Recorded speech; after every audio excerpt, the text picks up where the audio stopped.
Okay, so I'm gonna make a follow-up video here on the upcoming roster changes for our Siege ahead of Stage 2 for 2024 because there were enough changes between the video I made yesterday and now that I felt like it warranted another shorter video. So we're just gonna go through these pretty quick. There's one move that I want to go into a little more in depth, which will be at the end of this. So the first change is Rumatic is being moved to the bench for Gotti, um, a more supportive player. Fabian made a statement on why they made this change, and kind of in summary is basically they felt that they brought in too many mechanically talented players without bringing any players that would help enable their mechanically talented players. So they made this change to bring in a player that would be more supportive and help enable players like Misa and Yas specifically um, in the front lines. So yeah. Now for Ex-Bliss, Oda was dropped from the roster and just in I saw this in the tweet today. So yeah. Okay, so now we have the full story. This is one I had a feeling would happen, but it wasn't announced, so I did not put it in the video yesterday. But they Luminosity have now officially announced letting go of Vivid and Mossy, and the other part of this that I didn't want to announce that I was sure would happen was, and then that Vivid and Mossy would be getting picked up by Cloud9 Beast Coast, and also Fett got announced as returning to Cloud9 Beast Coast as a content creator for them, so he will not be part of the siege scene specifically. Like he will not be competitively involved with their siege team anymore, but he will be a content creator for Beast Coast. And finally, the last change. This was the one I was most unsure about. That I saw like I first saw this 2 days ago, and I wasn't gonna put it in my video yesterday because it wasn't official or anything. And one of the changes I was nobody knew about, I think, was happening. So the one I saw was the player Sarks, who just recently played in the EU Central Combine for Project X and placed second place in the Central Combine after losing to Team Secret Academy in the finals of that tournament. And I saw that he might join Fnatic a few days ago, um, and it made sense that Fnatic would make a move because they haven't been very good. But I didn't think they would make two moves. But they ended up making a second move, so as they ended up moving, as well as dropping Tyrant, they ended up moving Jigsaw to the bench, and he's still on Fnatic, but as a substitute. So, and they picked up Kanto.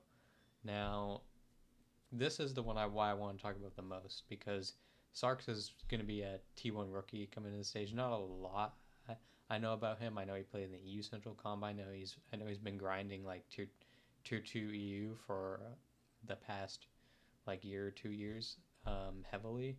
So he's been grinding. But Kanto, probably one of my favorite players all time, but certainly um, recently has not been the player he used to be. Um, and if we go and look at the stage one for EUL, all the players who played in stage one of EUL, we can see that literally Kanto is at the bottom of the barrel in terms of statistics, playing a more flex slash entry role.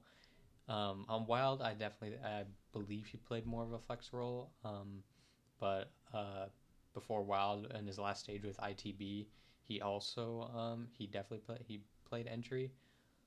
However, also did not put up great stats, and I believe he was let go from ITB because of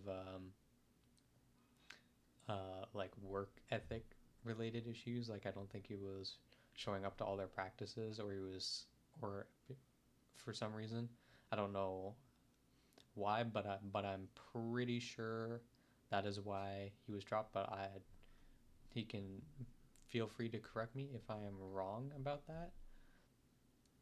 But I believe that's why he was let go of by ITB in the first place. And this is a very interesting change to me because he's going back to that core that he was with of like Leon and Deepak that he won the Berlin Major with. So, and he's definitely wasn't like amazing on Rogue by any means, but he he fit the pieces of the puzzle for Rogue, and sometimes those are players that you need. So yeah, hopefully even if Kanto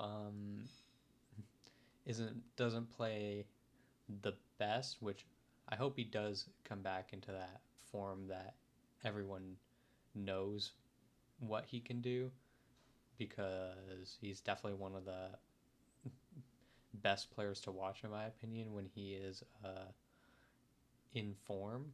So, and he will be playing injury frag for Fnatic when they posted this. I went to their website and they posted their roles. So their two entries will be Jags and Kanto. So I'm not sure if Kanto will be like the secondary entry or the primary entry, but he will be playing entry by some means for Fnatic. So definitely a interesting change for Fnatic. I did not expect them to make two moves.